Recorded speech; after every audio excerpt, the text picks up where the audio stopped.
É um prazer estar aí com vocês nesse seminário de saúde. E a gente vai falar hoje sobre saúde e desenvolvimento infantil. A saúde e desenvolvimento infantil, ela faz parte de um grande grupo de estudos que envolve desenvolvimento humano, que hoje é entendido como ciência. Então a gente vai pegar uma parte da ciência de desenvolvimento humano e a gente vai estudar, que é algumas teorias e alguns conceitos que envolvem o desenvolvimento infantil e as questões de saúde. Então, para a gente entender o desenvolvimento humano, por que ele é visto como ciência, qual que é a importância dele, né? A gente parte do princípio que a gente tem uma célula, essa célula ela vai sofrer transformações contínuas, vai se transformar num bebê, que vai se transformar num adolescente, depois num adulto, com características específicas e algumas características que são comuns na nossa população. Então, a gente fala que o desenvolvimento humano ele é um campo de constante evolução, porque as pessoas evoluem e se modificam a todo momento. E a gente vai ver aí durante a aula que a gente tem grandes dimensões que estão associadas ao desenvolvimento humano. Então, a gente entende que uma célula se transforma num ser vivo, só que, apesar de se transformar num ser único e individual, esses indivíduos, né, eles têm características padronizadas, como a gente falou. A gente tem uma célula que vira um bebê, que vai virar um adolescente, que vai virar um adulto, que vai virar um idoso. Então a gente tem alguns padrões de modificações que é o grande olhar do desenvolvimento humano e também do desenvolvimento infantil. Né? Então, por exemplo, a gente pode ficar impressionado com uma criança que ela é extremamente extrovertida, ela conversa, ela sabe falar o nome dela, o nome dos pais, e também ficar impressionada com crianças que são extremamente tímidas. E apesar disso impressionar a gente, isso são padrões. Então, a gente tem estudos que falam que em torno de 10 a 15% das crianças vão ser extremamente tímidas e 10 a 15% das crianças vão ser extrovertidas. A gente vê também que o tipo de meio onde a criança ela cresce, o tipo de escola, o tipo de criação, de disciplina que é empregada no lar, o tipo de religiosidade que a família tem, interferir nessas características de timidez ou de extroversão. Mas, como são características definidas, isso vai ficar presente em algum momento na vida, principalmente naquelas que estão nos extremos, né? Extremamente tímidas ou que são extremamente extrovertidas. A gente acaba observando isso durante toda a vida. Então, o campo do desenvolvimento humano, como fala aí no site, ele se concentra no estudo científico desses processos sistemáticos de mudança ou estabilidade que ocorrem na vida. Então, entender por que algumas características mudam e outras não. Né? Então, os desenvolvimentistas, que são esses cientistas que estudam o desenvolvimento humano, eles estão empenhados no quê? Em observar esses aspectos nas pessoas, desde a concepção até a maturidade, dessas características que vão se alterando, que vão se modificando, e dessas que vão ficando estáveis durante a vida. Né? Então, o desenvolvimento humano, basicamente, é uma ciência de mudança. Por isso que ele está em constante evolução, porque ele avalia, né, as mudanças que ocorrem no ser humano no decorrer dos ciclos da vida. Então, assim, o desenvolvimento humano ele é uma ciência essencial, porque o desenvolvimento humano, os estudos que envolvem o desenvolvimento humano, eles causam um grande impacto na vida das pessoas. Então, se a gente pegar, por exemplo, os cadernos de atenção à saúde do Ministério da Saúde, a gente vai ver que no introdutório tem uma parte de epidemiologia e sempre tem uma parte que discorre sobre o desenvolvimento humano. Principalmente se você pegar os cadernos que falam de atenção à saúde da criança, atenção à saúde da mulher, do adolescente, atenção à saúde do idoso. Porque o desenvolvimento humano tem impacto nas políticas de saúde, além de ter impacto nos cuidados de saúde, na educação, nas políticas públicas, nas diretrizes sociais e na própria criação, né, da criança, porque os estudos eles apontam questões sobre alimentação, sobre educação, e isso vai interferir diretamente no cuidado dessas crianças por conta dos estudos do desenvolvimento humano.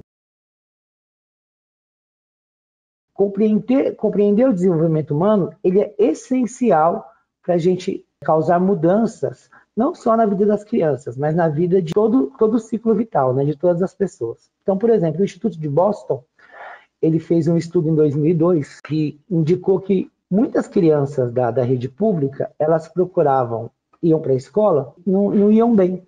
Acabaram identificando que faltavam alguns nutrientes, ou até mesmo algumas crianças iam com fome para a escola.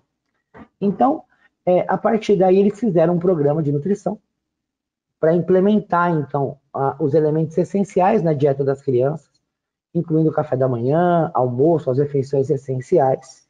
E aí, a partir, então, dessa política de nutrição implantada, observou que essas crianças melhoraram o desempenho nas disciplinas, melhorou a relação com os outros colegas, não chegavam mais atrasadas, diminuiu a abstinência. Parece uma medida simples, mas é algo que impacta diretamente no desenvolvimento humano. Verificar qual a questão que estava atrapalhando o desenvolvimento daquelas crianças e como pode ser feita a intervenção e melhorar aquela situação.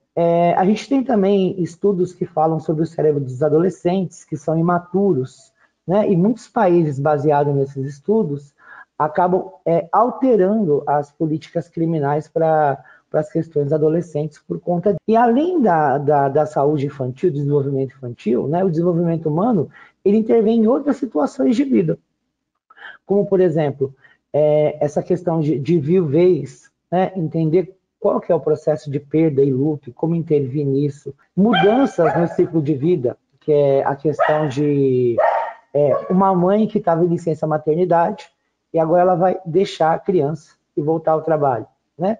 Ou um profissional que muda de carreira. Então, assim, essas situações, todos o desenvolvimento humano, ele trabalha para explicar e tenta propor, né, soluções e intervenções para melhorar essas situações.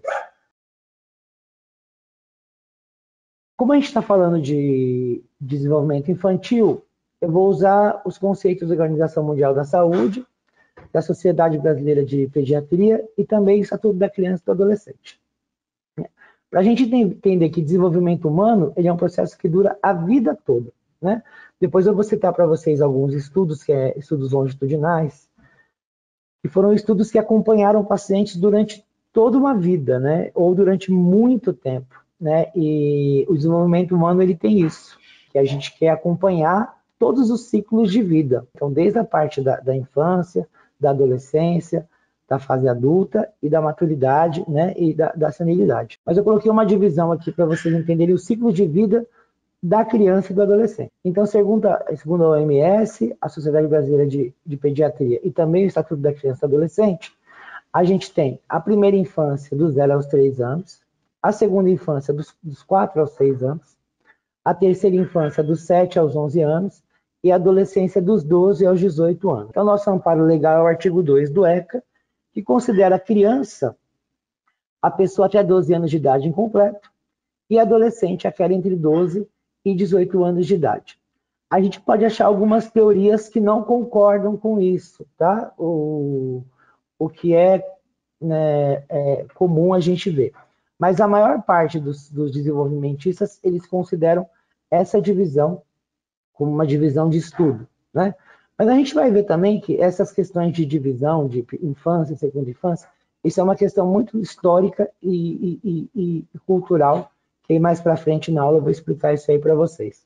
Mas para fins didáticos e de conhecimento do desenvolvimento, a gente divide nessas etapas. Eu coloquei aí um estudo para vocês, Paul Baltz, mas como eu falei antes, a gente tem muitos outros estudos, né, de desenvolvimento humano que contribuíram para o conhecimento dessa ciência. A gente tem estudos com crianças superdotadas, que foi feito durante a vida toda, que é um estudo da Faculdade de Stanford. A gente tem um estudo de orientação de Berkeley e um estudo de crescimento de Auckland, que são estudos que acompanharam, né, pessoas durante toda a vida e foram observando essas mudanças e características. Mas, atualmente, né, o que dá mais base e suporte para a gente no estudo de desenvolvimento humano é as contribuições de Paul Baltz que ele trouxe através dos estudos dele. Sugiro que vocês se aprofundem mais sobre esse assunto, porque assim, ele tem muitos artigos divulgados, muitos cientistas, muitos pesquisadores utilizam a teoria dele para explicar suas teorias sobre desenvolvimento, né? E ele foi um pesquisador que trouxe muitas contribuições para a questão do desenvolvimento humano através das teorias e princípios dele. Então, eu vou trazer só um pouquinho para vocês verem os conceitos importantes que ele trouxe para o desenvolvimento humano, para a gente ver como é de suma importância conhecer as teorias do professor Bal. Então, ele fala que o desenvolvimento é vitalício, como a gente falou no começo da aula. Contínuas alterações ao longo de todo o ciclo da vida. Cada período tem características e valores únicos, e o período mais importante é o atual, é aquele que o indivíduo está vivendo. Então, assim, não se para o desenvolvimento. As pessoas se desenvolvem a partir do momento da concepção até o momento da finitude, né, quando a pessoa morre. Então, durante todo o ciclo da vida, há desenvolvimento, né, por isso que ele é vitalício. Ele é multidimensional, ou seja, ele trabalha com as dimensões do eu, que são múltiplas, né? O Paul Baltz, ele trabalha com a questão física, psicossocial e cognitiva, que é as dimensões do eu que a gente tem trabalhado no desenvolvimento humano. Então, ele se baseia nesse tipo de multidimensionalidade, né? Que é a parte do desenvolvimento físico, o psicossocial e também o cognitivo, que a gente vai depois se aprofundar melhor nisso daí, também é a base do estudo do desenvolvimento humano que o professor Baltz utiliza. Ele fala que o desenvolvimento ele é multidirecional, ou seja, ele pode seguir em várias direções que se associa com a questão das dimensões do eu, né? Então, é a questão biológica, que é o aparelho que a gente recebe, né? Então, assim, qual é a condição genética, física que a pessoa nasce? Também os interesses, que é a questão psicológica, que são as predileções, a questão de personalidade, e a questão sociocultural, que é aonde o indivíduo se insere e aonde ele se relaciona socialmente. O desenvolvimento, segundo o professor Baltz, ele fala que é individual e ambiental. O que é isso?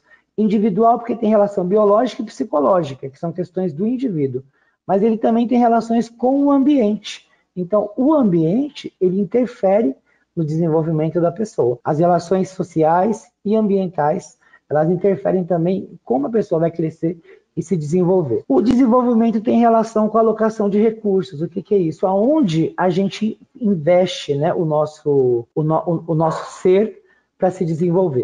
Então, assim, quais são os interesses dessa pessoa? Profissional, na questão de gênero, sexual, na questão educacional, né? Então, esse tipo de interesse, de predileção, de escolha, acaba interferindo nas questões do desenvolvimento. O desenvolvimento, ele é plasticidade. O que é isso? É a capacidade de aprender. Então, assim, todo indivíduo, ele tem interesse e capacidade de aprender alguma coisa, né?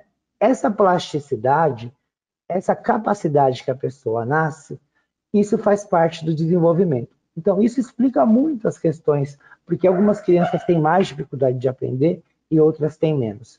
Porque a gente nasce com um processo de plasticidade que se desenvolve ao longo da vida. E cada indivíduo tem algumas características, né? Então, uns vão ter que trabalhar mais para aprender, outros vão ter que trabalhar menos, né? E o Paul Baltz explica isso.